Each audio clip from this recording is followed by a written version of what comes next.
Brett Loughlin, thank you for your time and welcome to Stateline. We've heard from officials such as yourself this week that the state is facing a high-risk bushfire season. How worried are you for South Australians this summer? People across our state will know it has been really quite dry, especially through autumn and winter, which are typically quite wet times for South Australia, and even the start to spring has been quite dry as well. So we're looking at a fairly prolonged period of dry conditions across huge parts of our state. And whenever we see those dry conditions in the lead up to summer, it does give us pause and it does give us a bit of cause for concern, because as the heat of summer arrives, we'll only see that dryness and those conditions exacerbated and that risk increase. So there's a number of areas around our state we'll be keeping a close eye on. It's been a few years since the Black Summer bushfires in 2019 and 20. The more time that goes on, does the risk increase for more widespread bushfires like we saw back then? It really does, and there's I think two risks that come with that. One is in areas that have had fires through them, you get that revegetation and that regrowth, and so those areas do become at risk again. And then the second thing I think is that complacency issue, and the Premier really spoke about this the other day, and it is a really important message. After the Black Summer fires, we then went into COVID, we then went into years of flooding on the East Coast and our own River Murray flood experience, and there is a risk that people may have forgotten about the fire risk. And so we're really urging people now to take advantage of the time they have before the fire danger season starts to do that property preparation and have a bushfire survival plan so that they're ready for whatever the season might bring. On that issue of complacency, when you're driving around, say, the Adelaide Hills or across the state and you're looking at people's properties from your car, do you feel that South Australians are prepared ahead of this season yet? I see some really great examples of property preparation and people who really acknowledge probably the area that they live and the risk that they face. And you also see some really examples on the other end of the spectrum. And so it is definitely a concern, and I encourage people just to take that seriously, to think about when the fire does threaten their safety. It really does put them at real high risk, and so we want them to make good decisions, and the best way to make those decisions is by doing that planning, that preparation now ahead of any scenario. What sort of things that you're seeing that are concerning you? Is it sort of no clearance around the property, those sorts of things? Firefighting on those really bad days, it's a community partnership piece. Our firefighters, the men and women of the CFS and the other emergency services, absolutely amazing. They are superheroes, the lot of them. But there's only so much they can do.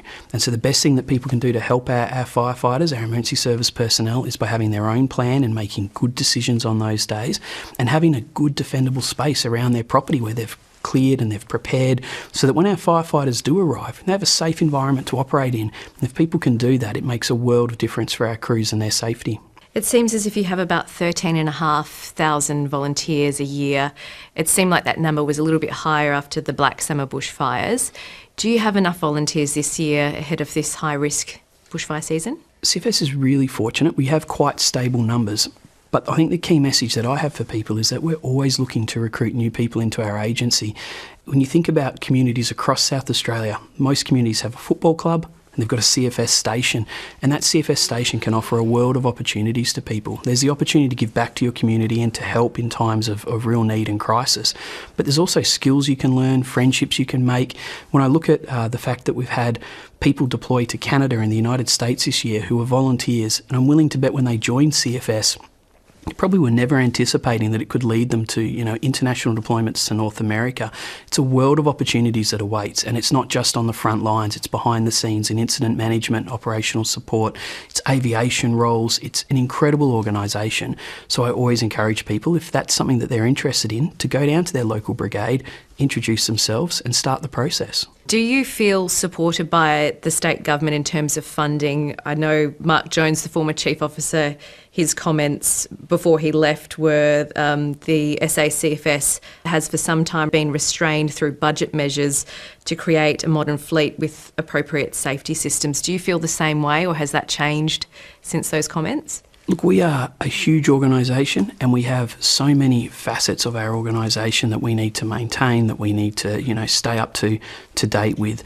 I am really proud of what we achieve with the means that we have. Like, we have the most amazing fleet in the country. Our fleet is the envy of people across the country. We have 31 aircraft available this fire season again after seeing that investment from government last year. And they are really tangible resources that make a difference on the front line. We also operate a training centre up in the Adelaide Hills, and last year we picked up the large training provider of the year. We're the second largest registered training organisation behind TAFE in South Australia, and I don't think many people realise that. So we do a lot within our budget, and we're really proud of what we achieve. So you're feeling well supported by the government then? I feel that we are delivering all the things that people would expect from a modern fire service. Thank you for joining Stateline, Brett. Thank you so much for your time, and let's hope we have a calm fire season.